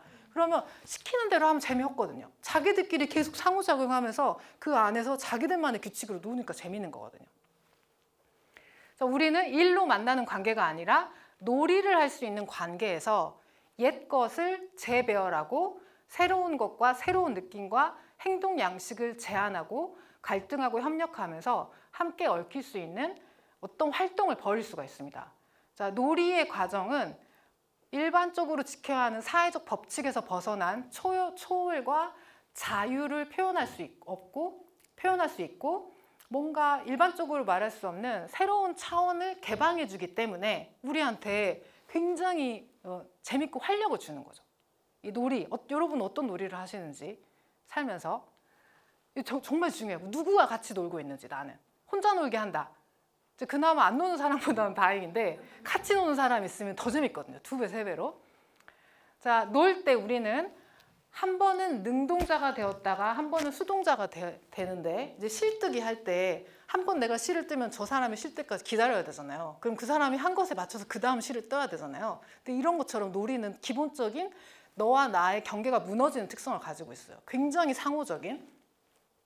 상대방과 한 편이 돼서 패턴을 이어가는 과정의 일부가 되는데 이 과정 속에서 너와 나의 이분법이 사라지고 대상과 비의도적, 비도구적으로 만날 수 있는 가능성이 열립니다. 우리는 대부분 도구적으로 필요에 따라서 무언가를 소비하고 어떤 사람과 만나죠. 그러니까 피곤한 거죠. 근데 이 관계에서 벗어난 비의도적 관계가 놀이에서만 일어날 수 있어요. 놀이하는 자는 그가 참여하는 놀이에 영향을 미치지만 동시에 그 놀이를 하면서 그 놀이에서 자기가 만들어지는 거죠. 그러니까 누가 행위를 하고 있고 누가 뭔가를 받고 있는지 이게 모호한 구분 속에서 계속 끝없는 상호작용이 일어난다는 뜻입니다. 그 놀이에 적응하는 것은 유사한 패턴을 형성하면서도 환경과 참여자의 상황과 맥락 따라 매번 이질적이고 차이나는 놀이의 리듬을 타는 거예요. 그래서 누군가 함께 논다는 것은 경쟁이나 위계적 질서 바깥에서 나와 너의 유사성 또는 어떤 그 사이의 차이를 즐기는 또는 더 나가면 자아의 동일성을 깨트리고 너에게 나를 맡길 수 있다는 것을 뜻해요. 기꺼이. 아주 특별한 관계겠죠. 놀이를 할 수 있는 사람은. 그러니까 부부간에 놀이를 할 줄 알아야 되는데 이런 관계가 가능할까요? 나를 너에게 맡기며 서로가 패턴이 되어서 기다리면서 상호작용을 하는. 자, 그래서 함께 논다는 것은 아주 깊은 수준의 소통입니다. 보통으로 못 놀아요. 다 계산을 하고 있고 대부분의 일반적인 규칙에 따라서 그냥 주거니 받거니를 하고 있는 거지 진짜 창조적인 놀이를 하는 능력은 어른들은 다 잃어버렸어요. 그러니까 어린 아이한테 이런 건 배워야죠. 자, 그 다음에 이제 응답하기가 중요한데 이 응답이라는 말을 원래는 responsibility 이런 책임이라고 하는 말을 가져와 가지고 다시 이제 말장난을 하는 거예요. 이제 responsibility라고 위에 그 중간에 슬러시를 그어가지고 응답 능력이라고 쪼갰어요. 원래 responsibility 책임진다는 것은 뭔가 응답하는 거거든요. 내가 내가 책임질게 한다는 건 네가 무슨 일이 있을 때 내가 그것에 응답할게. 이제 이것을 전제하고 있는 거예요. 아주 그냥 구체적으로 말하자면 실제 일어난 행위적 차원에서 보자면. 자, 그런데 이게 책임이라고 하는 게 엄청 도덕적이고 윤리적이고 너무 짐이 무겁게 느껴지잖아요. 그러니까 그런 책임 말고 네가 하기 싫을 때도 책임져 이럴 때는 네가 인간이라면 네가 진짜 우리 가족이라면 이러면서 강요하잖아요. 그런데 이게 아니고 응답하는 걸로 조금 우리 요즘 감각에 맞게 이걸 이제 바꾸려고 하는 거죠. 이제 응답한다는 건 쉽게 말하면 반응하는 겁니다. 이걸 해결해 주거나 아니면은 올바른 방향으로 가기 위해서 이끌고 가는 뭐 그런 게 아니고 지금 상황에서 정확하게 응답할 수 있는 능력. 이게 진짜 생각보다 굉장히 어렵거든요. 응답한다고 하는데 사실은 내가 하고 싶은 말만 하거나 이게 안 듣고 있는 경우도 많거든요. 진심으로. 자, 응답한다는 거는 전통 윤리에서 타자의 고통에 책임을 지는 것과는 다른 것이다. 이 응답은 꼭 인간만 할 수 있는 게 아니고 여러 가지 생명체, 동물들, 사물들도 할 수 있습니다. 그러니까 우리가 고양이나 개가 사람보다 더 낫다 이렇게 하는 게 엄청 응답을 잘하거든요. 걔네들은.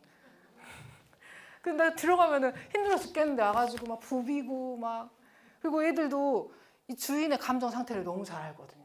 개냥이들 어떻게 하는지 아시죠? 기가 막히게 알아가지고 지금 뭔가 정신 집중할 때면 딱 옆에 안 와. 얘네들이.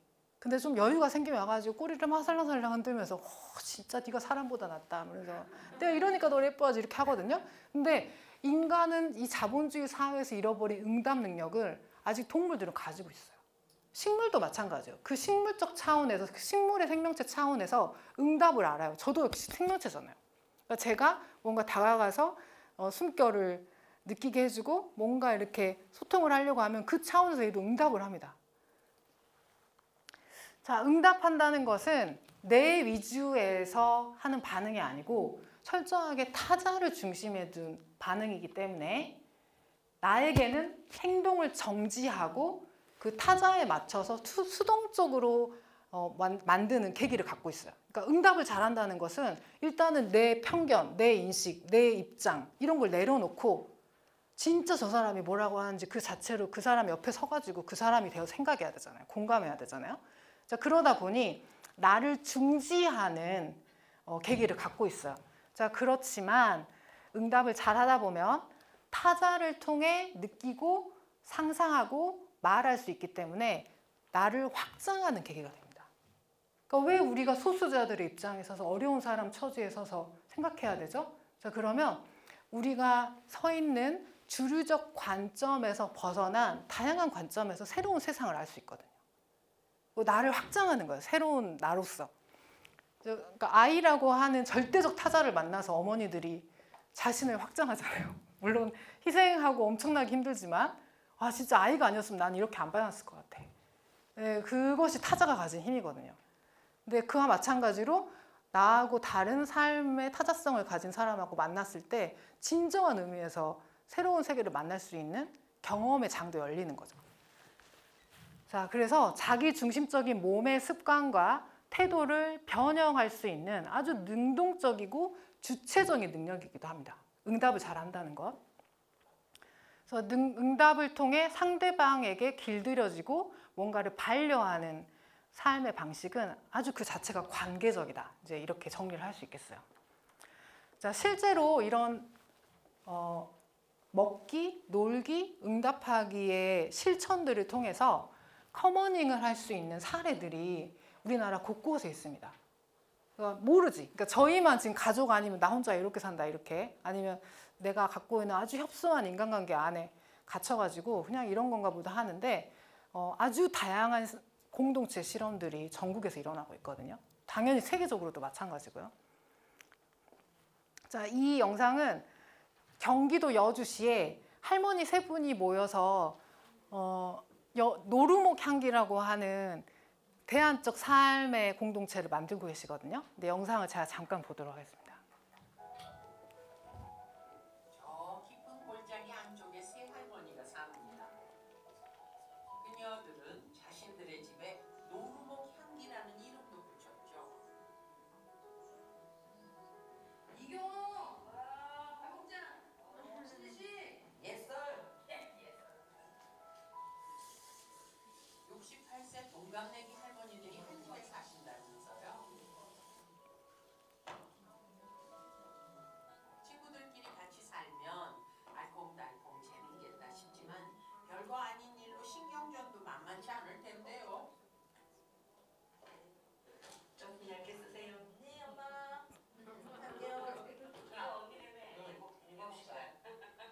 저희가 9시간 정도 하고 7시간, 8시간에 차이로 내가 오는 거. 완전 지가 언니라고 손이 큰데 제일 찌르는 것이 제일 커서 제가 아주 잡아요 잡아.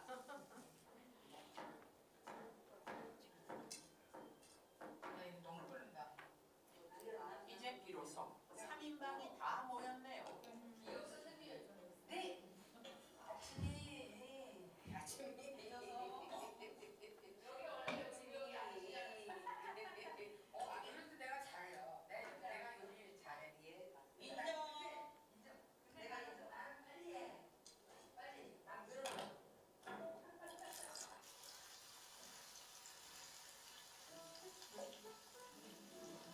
처음부터 무슨 거창한 뜻을 품고 모여 살게 된 것은 아닙니다. 13년 전 심재식 씨가 이곳에 집을 짓고 오랜 친구인 이혜옥 씨와 함께 살고 있던 참에 4년 전 이경옥 씨가 합류하면서 할머니 삼총사가 됐죠.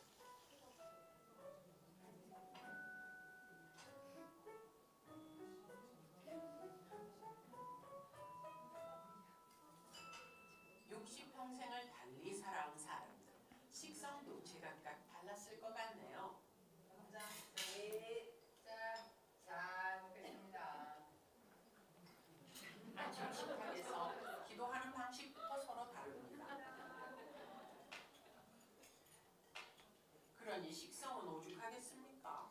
지금 소스를 먹는 걸 보니 이경옥이하고 심재식은 파인애플 소스, 이혜옥은 초 소스, 식초제, 감식초 꼭 거기다 감식초라고 그래야 된다네 참.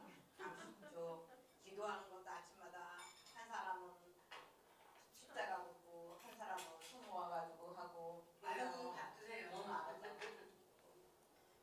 입맛의 차이를 이해하는 것부터 숙제였죠. 오늘의 특별 메뉴 호박골전을 기회로 들어보겠습니다. 이뻐서 먹기 아까운데. 먹는 거야? 응. 이거 요리도 해. 호박꽃. 누군가에겐 특별 요리인데 또 누군가에겐 생소한 맛이죠. 자, 이렇게 세 사람 친구가 모여 사는데 두 분은 결혼을 안 하셨고 한 분은 결혼을 해서 아들이 장성해서 손자까지 있습니다. 이제 그 아들 손주네가 놀러 오면 나머지 할머니들은 지켜보면서 같이 다 그냥 그 할머니 새 할머니의 손주 역할을 해요. 그러면 이 할머니들은 얘 때문에 내가 할머니가 뭔지 이거 진짜 새로운 기쁨을 알았다. 또 할머니는 이렇게 할머니가 두 명이 또 같이 좋아해 주니까 또 삶이 풍성한 거죠. 그 아들네는 또 얼마나 든든하겠어요. 혼자 사시는 어머니 봉양하려면 그것도 아이 키우는 만큼 말이 아닌 힘든 일이잖아요. 그런데 어머니가 의지하지 않고 저렇게 짐을 분담해 주니까 올 때 즐겁게 기꺼이 함께 하려고 하는 마음이 막 일어날 것 같아요. 근데 이 세 분이 그냥 세 분만 모여 사는 게 아니고 이제 여주에 어려운 아프신 노인분들을 위해서 봉사도 하시고 인문학 강좌 같은 것도 여시고 막 이게 뭐 만드는 거 이런 거 공작소 이런 것도 하시면서 엄청 그 마을에 중요한 커머닝 활동들을 하고 계시거든요. 근데 이제 그 내용은 제가 가져오지 않았지만 이제 세 분이 같이 사는 이야기, 왜 사는지. 100번 잘했죠. 100번. 안 그래도 그냥 혼자 있었으면 진짜 어땠을까 그런 생각도 많이 해요. 아이고 아시면 아깝네 얼굴이. 아이고 네. 친구들 덕분에 이경옥 씨는 다시 웃음을 되찾았습니다. 얼굴이 이쁘다, 옷이 이쁘다. 우리도 이쁘네. 공부는 요양원 같은데 안 보내고 서로 조금씩 도와가면서 여기서 그냥 잘 지낼 수 있을 거라고 생각해요. 그냥 우리끼리 같이 도와가면서 그렇게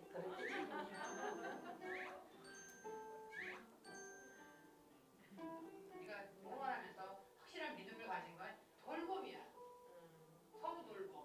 이 서로 돌봄은 확실하다.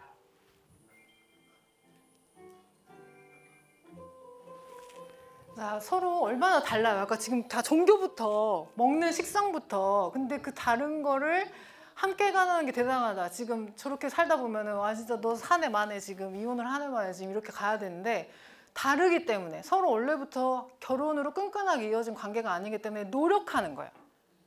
아 너도 나하고 살지 않았으면 더 편하게 살 수도 있었는데 나하고 같이 있으면 너도 힘들겠지. 그냥 우리가 조금씩 양보하면서 함께 살자. 자 이거를 그냥 좀 여유 있게 볼 수 있기 때문에 저렇게 공동체를 이룰 수 있는 거죠.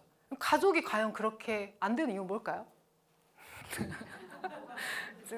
자, 그다음에 이제 이거는 또 다른 형태인데 공동체 은행 빈 마을 금고를 줄여서 빈고라고 부르는 이것도 엄청 서울 그 용산구에 있는 단체거든요. 근데 여기는 공산주의 체제를 표방합니다. 아예 대놓고. 자본주의가 아니고 우리는 공산주의다. 그래서 우리가 돈의 노예가 되지 말고 돈이 우리를 위해서 그러니까 일하게 하자라고 하는 목표인데 이 협동조합원들이 있어요. 그러면 자기가 가진 만큼 자산을 내고 공통 공간을 계속 빈 곳으로 만들어가지고 거기에서 커머닝 활동이 일어나게 하는 거예요. 그런데 출자금이 다 제각각이고 만약에 그 공간을 사용할 때도 낼 수 있는 만큼 내는 거예요. 그럼 말이 되냐? 기여도가 똑같아야지 조합원끼리 그거 진짜 분쟁의 다툼 원인이 아니냐? 그런데 그 안에서 여러 가지 갈등이 없지 않겠죠. 근데 그것을 지금 이 목표를 위해서 빈 집, 빈 공간을 공유하겠다고 하는 그 목표의식 아래서 엄청 열심히 능동적으로 여러 가지 활동을 하고 있는 진짜 실제 지금 있는 곳이거든요. 자, 이곳은 게스트하우스라고 하는 빈 집을 저렇게 번역해서 쓰고 있는데 이거는 가난한 자들의 집이고 비어있는 집입니다. 비어있기에 언제나 원하는 누구나 올 수 있고 주인이 없는 손님들의 집이라는 거예요. 내 집, 네 집 이런 식으로 가르지 않은 소유 개념을 거부하겠다는 자신들의 비전을 담고 있는 거거든요. 근데 이 집에 대한 제일 처음에 이 빈고가 생겨나게 된 취지문 이런 것들이 인터넷에 찾아보시면 다 이게 나오거든요. 홈페이지에 나오거든요. 집은 닫혀 있다.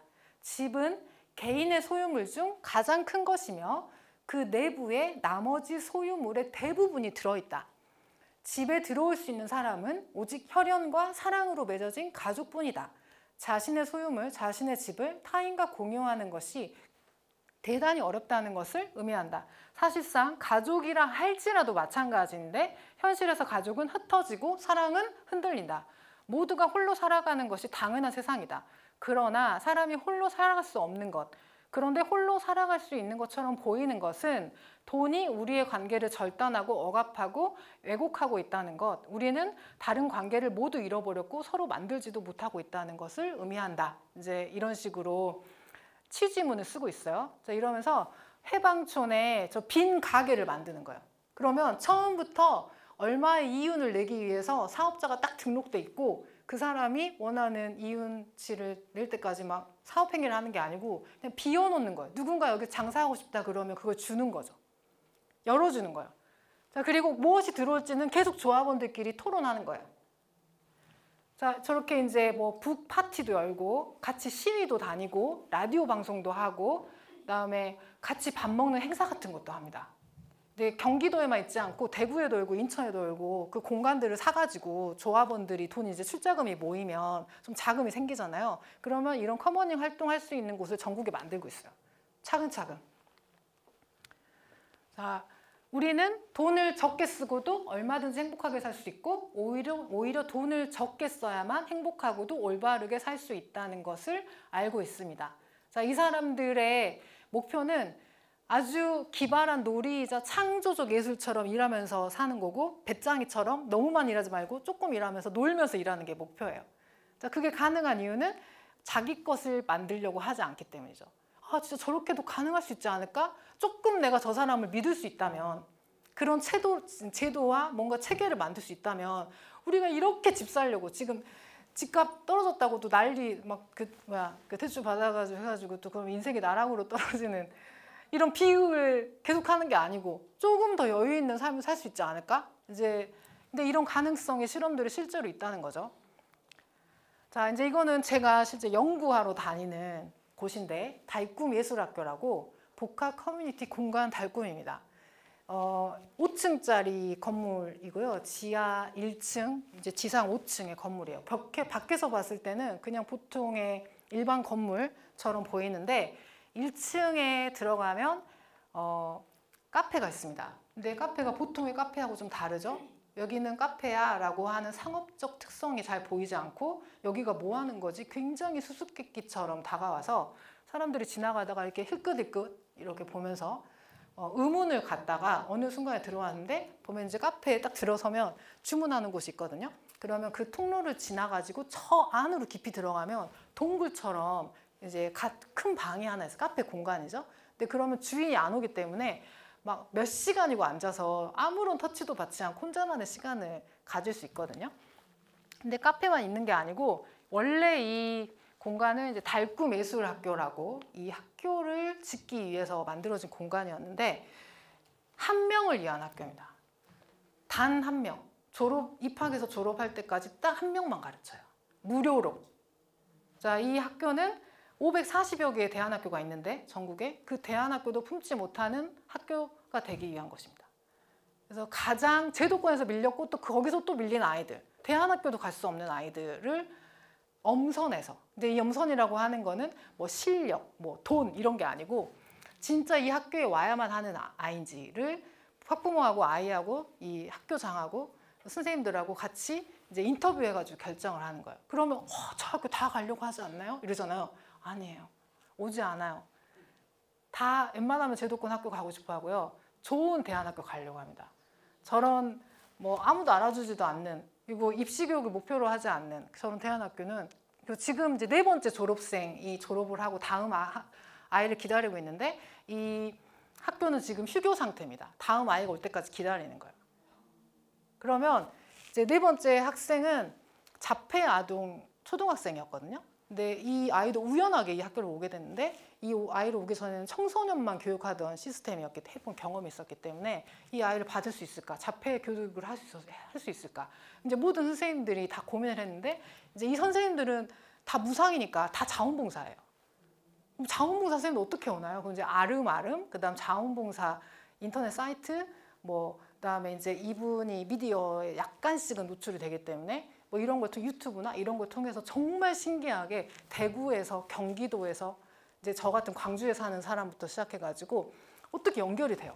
그리고 중국의 최근에는 중국의 유학생, 알제리 유학생, 막 이렇게 이런 아이들이 선생님들이 와가지고 프랑스어 가르치고, 뭐 중국 사람이 와서 카페 알바하고 있고, 하여튼 이 민족, 종교, 나이, 남녀노소, 지역을 초월해서 정말 다양한 사람들이 오고 가는 이런 마주침의 공간이에요. 그래서 제가 이게 너무 특이해가지고 이게 도대체 어떻게 되는 거냐, 이거 뭔가 종교 단체 아니냐, 종교적 특성이 강한 거 아니냐 이랬는데, 실제로 가서 보고 제가 첫날 그 학교장하고 대화를 해보고 저도 모르게 눈물이 나가지고 이제 저 여기 연구해도 되냐 이렇게 해가지고 제가 계속 다니면서 필드 연구를 하고 있거든요. 근데 진짜 너무너무 신비한 곳이에요. 이제 제가 말했던 그 안에 쑥 들어가면 동굴처럼 보이는 공간인데 다 한 공간이에요. 어떨 때는 전시장으로 쓰고, 어떨 때는 회의장으로 쓰고, 어떨 때는 아이들 방과후 학교라고, 어떨 때는 주민들이 와서 그냥 차 마시는 거예요. 그래서 누가 오느냐, 어떤 사람들이 마주치냐에 따라서 저 공간이 계속 형태가 변합니다. 그러니까 분명히 어떤 곳에 딱 정해진 규정, 그러니까 어떤 공간을 가지고 있는데 그게 정말 무형으로 계속 유연하게 변하는 거죠. 그러니까 이게 공간을 열었기 때문에 가능한 거죠. 근데 제 1인 학교라고 했잖아요. 1인을 위한 학교. 근데 이 아이를 위해서 뭔가 이 아이가 뮤지컬을 하고 싶다. 그럼 뮤지컬 선생님 수소문해서 기다리는 데까지 그냥 계속 느리고 천천히. 전등이 하나 고장나도 그걸 안 고치고 놔도 누군가 그걸 할 수 있는 사람이 나타날 때까지. 그러니까는 우리가 보통 생각하는 학교하고는 다른 거예요. 목표 자체가 다른 거죠. 여기는 왜 있냐? 이 아이가 잘 관계를 형성할 수 있도록 도와주는 매개자라는 인식을 하고 있어요. 그래서 이 아이를 가르치려고 모든 사람이 이 아이를 향해서 있습니다. 자, 그런데 이 아이를 하나를 향한다는 거는 이 아이가 결국에는 맺게 될 관계를 열어주는 거다 보니까 이 공간 자체가 관계적으로 계속 변화하는데 아이만 있으면 안 되고 그러면 다른 아이들하고 또래들이 어울리면 좋겠는데 그럼 방과 후 학교를 열자. 그래서 지역민 아동들이 들어와가지고 발레도 배우고 영어도 배우고 또 다 무료예요. 그럼 선생님도 다 무료예요. 그러니까 어떤 관계를 중심으로 필요가 생겨나고 그 필요에 의해서 계속 더 다른 커머닝이 일어나는 아주 신기한 공간입니다. 자, 영리 추구가 아니라 공간 안에 사람을 담는 것, 공간을 매개로 사람들 사이의 관계를 맺고 연결하는 것을 목적으로 하고 있어요. 자, 이제 학교장 선생님이 인터뷰인데 아이가 졸업을 하면 또래만 만나는 게 아니라 나이 든 사람도 만나는데 사회 구조인데 남녀노소 누구든지 만나 소통해야 된다. 그래서 학교지만 학교로서 존재하면 안 되겠다.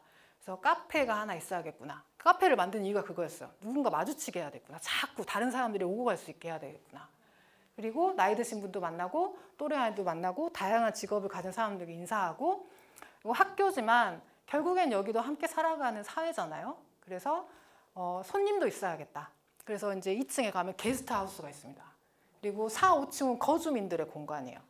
이 학교장도 살고 있고 이제 5층은 유일하게 전세를 내주고 있고 그러니까 이 건물 건축을 할 때 원룸 만들어라. 그리고 1층만 카페를 해가지고 하고 싶은 거 하고 거기도 수익을 좀 내고 계속 모든 건축가들이 수익 구조를 낼 수 있는 방식으로 제안을 하는 거예요. 근데 그게 아니다 해서 이제 나름의 가치관을 공유할 수 있었던 이제 여성 건축가하고 함께 만들었는데 유일하게 이제 5층만 전세를 내고 있고 나머지는 다 민간 후원하고 어떤 사업도 하지 않고 심지어는 후원금에 대해서도 기부금 영수증이 발행이 되지 않습니다.